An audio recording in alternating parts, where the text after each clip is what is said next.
welcome back, yeah. T.B.Photo X1.5 TFX, and welcome back to another video. Well, I'm not really gonna call this a New Year special, but first and foremost, happy 2022, excuse me, to everybody out there in YouTube land, and yeah, let's all just hope collectively that 2022 becomes more and more like 2018. But yeah, here I actually am sitting and reading this little book here, Better Images, Learn to Find and Catch Motives Under the Surface, Better Images Dive, by actually Tobias Dahlin and Martin Borg. And this guy Tobias Dahlin is apparently a two-time SM or Swedish Masters winner of underwater photography, and got the Hasselblad Foundation's what is it called now? Scholarship for nature photography in 2012. So yeah, a little bit of a good, small but packed book of interesting little, knowledge about underwater photography, gear and techniques and so on. Yeah, that's I don't know if this is available in English, but for the Swedish crowd, this is actually something I would recommend. Anyway, I think we're just gonna break here and do the intro, shall we?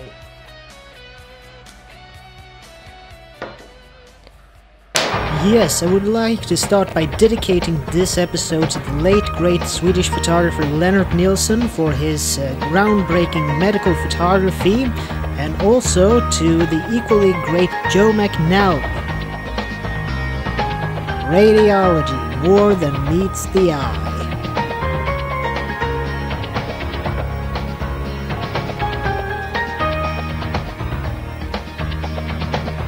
Okay, welcome back. Well, in this episode, a little bit would be that a couple of weeks ago, my boss actually came to me and said, "Hey, Tobias, you like to take images, right?"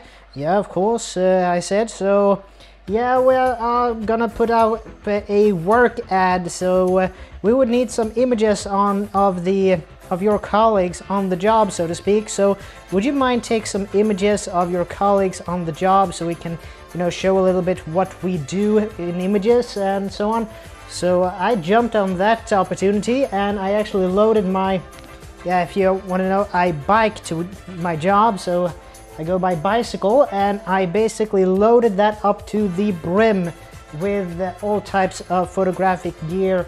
A little bit of what I used and what I took with me as a, better to have than not have.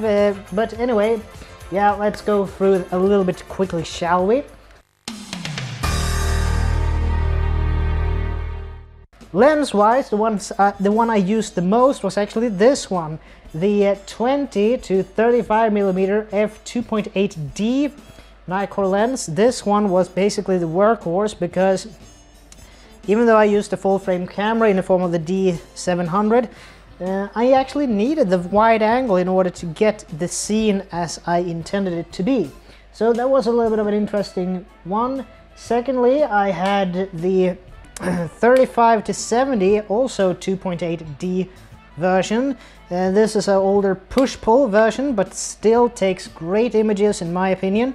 So yeah, that was the second lens that I used a little bit actually, but not in the same extent as I used the 35 to the 20 to 35.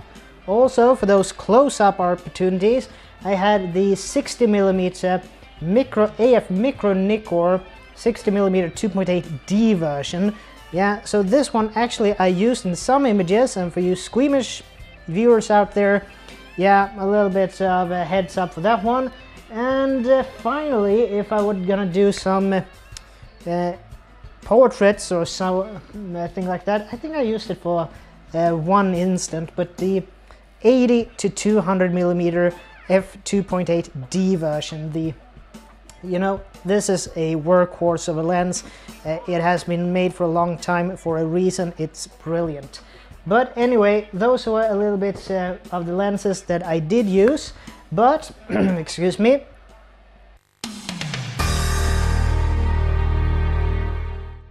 Well, we're now gonna go over quickly to today's viewer question, so here we go.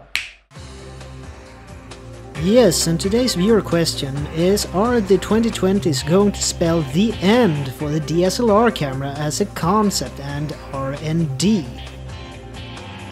There is no secret that Nikon Corporation has started to slowly but surely abandon the F-mount in favor of the new and improved mirrorless Z-mount. Yeah, we know that the F-mount has been along since 1959, which means that it's one of the oldest bayonet fittings on the market today. Photography YouTuber Chris Stewblue, link in the description, recently posted a video about Nikon abandoning the F-mount and what photography community thinks about that, and if they're gonna change or are they gonna stick with this system. Then a few days ago, Tony and Chelsea Northrup, it was Tony that talked about that Canon, all of a sudden Canon CEO has announced that they are cancelling and there's going to be no more EOS 1DX cameras in development, and that they are gonna stop production of professional grade DSLRs in favor of mirrorless systems. And these news are dropping almost days before the SEMA Consumer Electronics Show of 2022. So, now I want to hear your opinion, dear viewers. Are DSLRs as a concept really finished as the leading model type of digital cameras today? Or digital system cameras, I should probably say? Or are there still a future potential when it comes to DSLRs on the market today?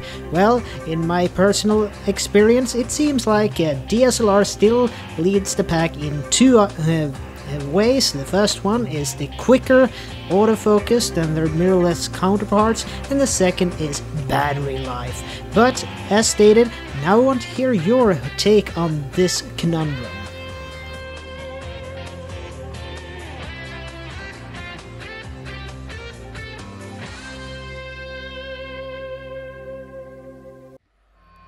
Well, when I was using this at my workplace, for you guys that don't know, I am a registered nurse and I'm also a radiology nurse.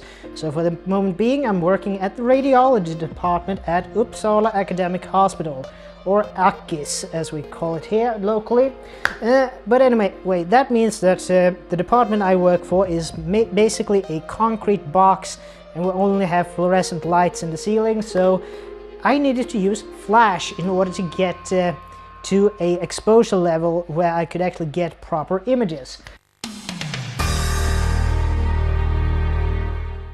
So what did I use? Well, since the D700 is compatible with the creative lighting system, so I would rather almost want to dedicate this part of the episode to people like Joe McNelly, whose books I have talked about in previous installments, and he's a Nikon ambassador that is famous for using speed lights and is photographed a lot from National Geographic, among others. So for the D800 I had this one, the SU800 Commander unit, which can actually use three different, what is it called now again? Let's see here. Yeah, we had channels and groups. So I had three groups of flashes that I could use. It was an A, B and C group. And I actually had a different bag with three of each of these flashes. So I had with me three Nikon SB800s. These are basically the most powerful flashes that were compatible in the creative lighting system. Great value for the money. They're still fairly really usable today, I would rather say. And I've talked about them in a previous installment, a little bit more in detail. Secondly, I also had three of these, the SB900s. Yeah, I know that these had a little bit of a reputation, that they had an issue with overheating, but that was solved in the SB910s. But for me, I've never had any problem with these overheating, so there is no reason in my mind that you shouldn't go for the SB900s. Just as good. Just that little caveat that they might have an overheating issue, but for me, it's a non-issue.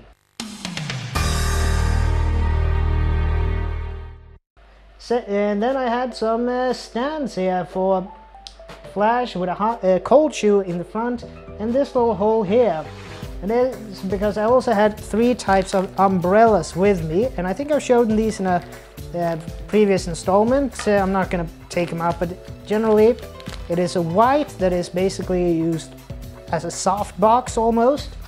Then I have this which is a golden one that I also used in some images, and this one which is the classic silver umbrella just to spread out the light.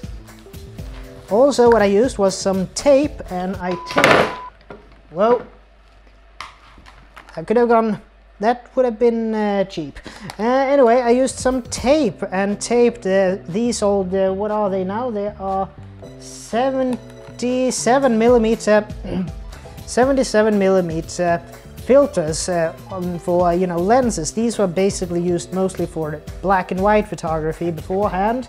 When you used black and white film and you wanted to make the sky, the blue sky, much darker on the resulting negatives, then the red filters were brilliant in order to get a better cloud and sky separation.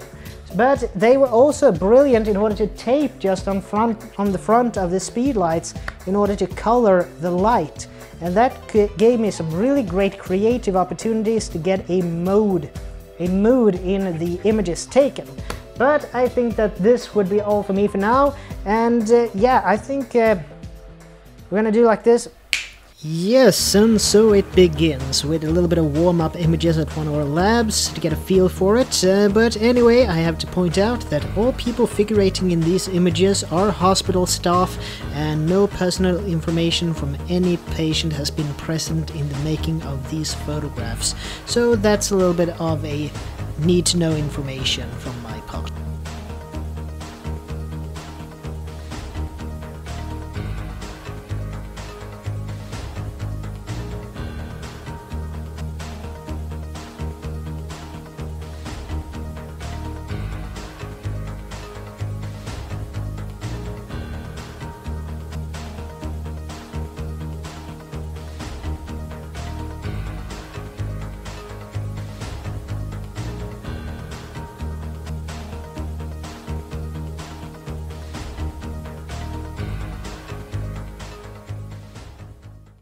Brilliant! Then, well, that was it, and yeah, this was a very interesting little opportunity to be able to take some images on the job, show what we can do, and I would rather want to put some links in the description, so if you're Swedish, if you are a radiology nurse, I have a link to the work ad in the description below as well. So yes, this is all for me for now, and as always, this is Tobias Bergström from T.B.Photo X1.5 to FX, and I'd like to see you guys in the next video. And as always, please like, share, comment, and subscribe, and I'll see you in the next one. So take care from now on. Bye.